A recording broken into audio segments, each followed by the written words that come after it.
안녕하세요. 네오2056입니다. 금값이 다시 오르고 있습니다. 국내 금시세는 작년 말 1g당 86,056원에서 현재 109,665원으로 무려 27.4%가 상승했습니다. 국제 금시세 또한 작년 말 온스당 2,071달러에서 현재 2,580달러로 24.5%가 상승했습니다. 이렇게 금값이 연중 쉬지 않고 꾸준히 올라가는 배경은 무엇일까요? 금값에 가장 큰 영향을 미치는 것은 바로 금리입니다. 금리가 높으면 사람들은 예금에 돈을 넣어둡니다. 이자를 많이 주니까요.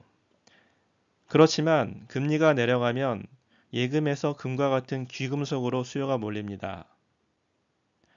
최근 미국이 금리를 내린다고 하니 예금에서 금으로 돈이 이동하고 있습니다. 더군다나 현재와 같이 높은 물가가 지속되는 상황에서 희소성을 지닌 금으로 수요가 더 몰립니다. 이를 전문용어로 실질금리가 하락한다고도 하는데요. 실질금리란 시장금리에서 물가를 뺀 값으로 시장금리가 떨어지고 물가가 상승하면 실질금리는 크게 하락합니다. 실질금리가 하락하면 금값은 오르게 되는 것이고요. 국제적인 달러 가격을 나타내는 달러 인덱스가 하락하는 것도 금값 오르는데 영향을 미치고 있습니다. 달러 인덱스는 올해 하반기 들어 완연한 하락세를 보이고 있습니다. 금과 달러는 전 세계에서 대표적인 안전자산이고 서로 대체하는 성격이 있습니다.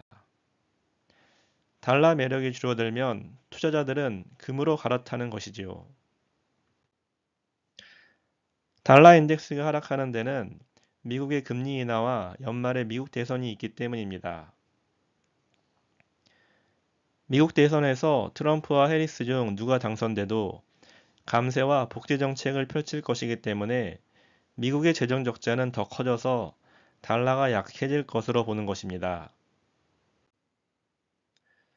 우크라이나 전쟁, 이스라엘 전쟁이 계속되면서 불안한 국제 정세에 각국 중앙은행들의 금매입은 계속되고 있습니다. 특히 2022년 이후 각국 중앙은행들의 금매입량이 크게 늘었는데요.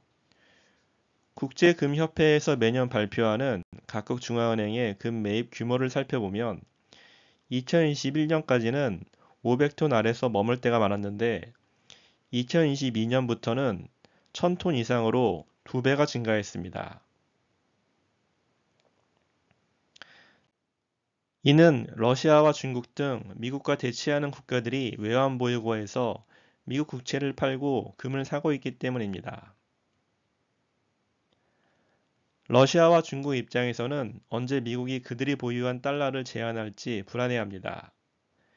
이에 미국의 간섭을 받지 않는 금 보유를 늘리는 것입니다. 한편 다음은 올 상반기 금 보유를 가장 크게 늘린 국가들을 보여주는데요.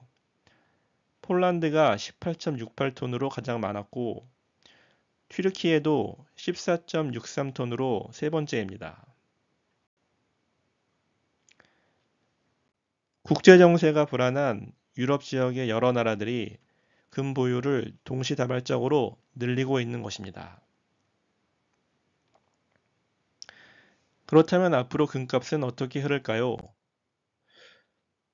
추가적인 상승세를 탈 가능성이 큽니다. 지난주에 유럽 중앙은행이 금리를 0.25% 인하했습니다. 올해 들어서만 스위스, 캐나다, 중국 등 각국은 줄줄이 금리를 내리고 있습니다. 전 세계가 금리를 내리는 글로벌 경기 국면에서 최대의 가치 저장 자산인 금의 시세가 올라갈 가능성은 매우 큽니다. 그리고 우크라이나 전쟁 등 불안한 국제 정세는 당분간 계속될 것입니다. 거기다가 최근 미국의 경기 침체 우려도 커지고 있습니다. 이럴 경우 대표적인 안전자산인 금의 매력은 장기적으로 이어질 것입니다. 요약 정리하면 올해 금 시세가 꾸준히 올라가는 데에는 첫째, 미국의 금리 인하와 지속되는 인플레이션, 둘째, 달러 인덱스의 약세 전환, 셋째, 이스라엘 전쟁 등 불안한 국제 정세로 각국 정부의 금 사재기를 들 수 있습니다. 그리고 앞으로도 각국은 금리 인하 사이클에 들어서고 있고 미국 경기 침체 우려와 불안한 국제 정세는 이어지고 있어 금값은 상승할 가능성이 높습니다. 감사합니다.